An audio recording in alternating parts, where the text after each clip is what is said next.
Rena Fortini, Peekskill, New York. How are you doing? My condolences to the people in the fire. Last time you had a meeting, I wanted to talk about the Parkway, and it changed. And tonight, I really wasn't going to speak because I thought the fire was, conversation was heating up, so to speak. But I just found it interesting. I thought that if the person whose apartment the fire started in were standing next to the mayor, I wondered if they would show the same anger and fury towards that person who I just asked about 20 people how the fire started, and nobody seemed to be interested really in finding that out. They just seemed to be interested in attacking you. So, wow, I don't know how you do it. I really didn't want to come tonight, but I just felt like, oh, before I forget, I didn't hear anybody say anything about yoga from the city. It was Mr. Davis that I heard mention the yoga thing because he was laughing about it. So that was the whole thing. And you have to admit we could be scientific about that. And what I said was true. And I appreciate you letting me talk tonight. I didn't really need my cane tonight. I bought it for protection because Miss Alpern practically pounced on me when I left here last time. But I'm saying this, I do really appreciate you all listening to me. But I just wanted to point out that Mr. Davis had been talking to me directly, and I just meant to say it is. I stand by that. I mean, he's obviously an intelligent man who has a radio program.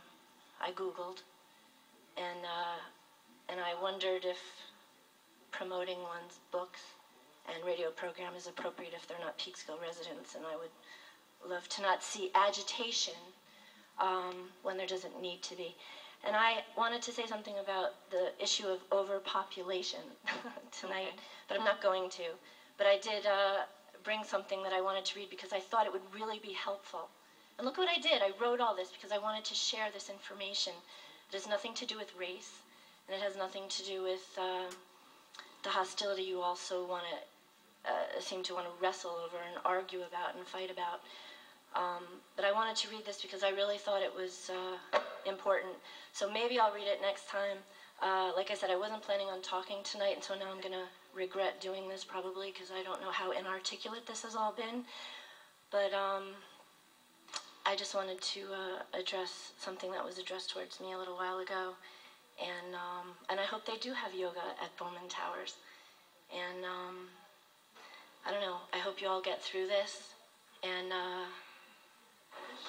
wish I understood why everybody is so quick to act like a fourth grader and attack each other. When I walked in last time, I missed the way, I don't want to be personal, but someone was attacking Miss Claxton up there.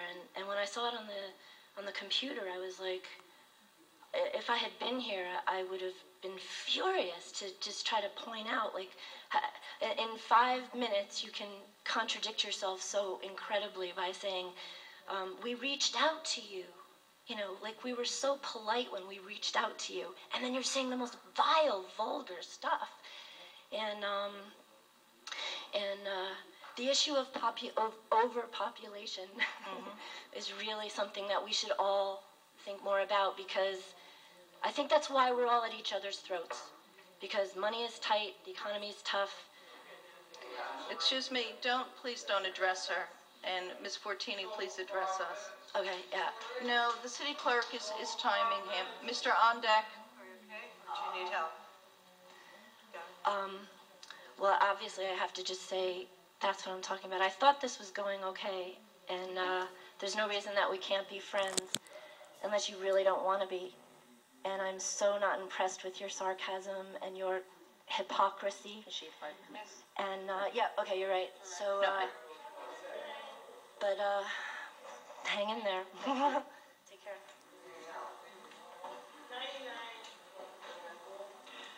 My name is Terry Cardos. I live in Cortlandt Manor, less than a mile away. I'm a member of Sea Park. I support Daryl Davis and the Westchester Grassroots Coalition. Last night I celebrated the holiday of Passover, and coming here tonight, I came back from Maryland and quickly did a little unpacking. I was with my husband's cousin celebrating, and quickly came to this meeting because I felt it was important to be here. And all of a sudden I was reminded there are some parallels I see with the story of Passover. So long we have been coming here, and the story is that Moses came to Pharaoh and begged Pharaoh to let the Hebrew people go and worship their God, and Pharaoh's heart was hardened. And so often we have seen your heart seem to be hardened, with what seem to be these racist attitudes and against many people in their pain, and asking or coming to you with the same problems over and over again that don't seem to be solved. And we've suggested maybe a diversity consultant. And notice she's not even commenting on how rude these people were to me. At 4 minutes and 15 seconds, I still had 45 seconds left, and this asshole in the audience, I want to say Ms. Allen, I'm not sure which one was saying it, I shouldn't say that, I'm not sure, but they're such assholes. They don't want to solve any problems, they just want to fight. And I don't know if it's to promote their books and radio programs, or if they're just seriously fucked up people, but it's unbelievable. People hear what they want to hear. I mean, all of us do it to some degree, but I mean, I wasn't being impolite, and they were just so unbelievably rude to me, and she ignores it. She defends them. She defends their behavior. Working until there will be justice and a real hope to get to the promised land. Thank you. Give me a break. Hi, my name is Margaret Rubik. I live in Sleepy Hollow. I'm a supporter of Sea Park and the Committee for Justice. And as a federal taxpayer, I believe that we need public housing.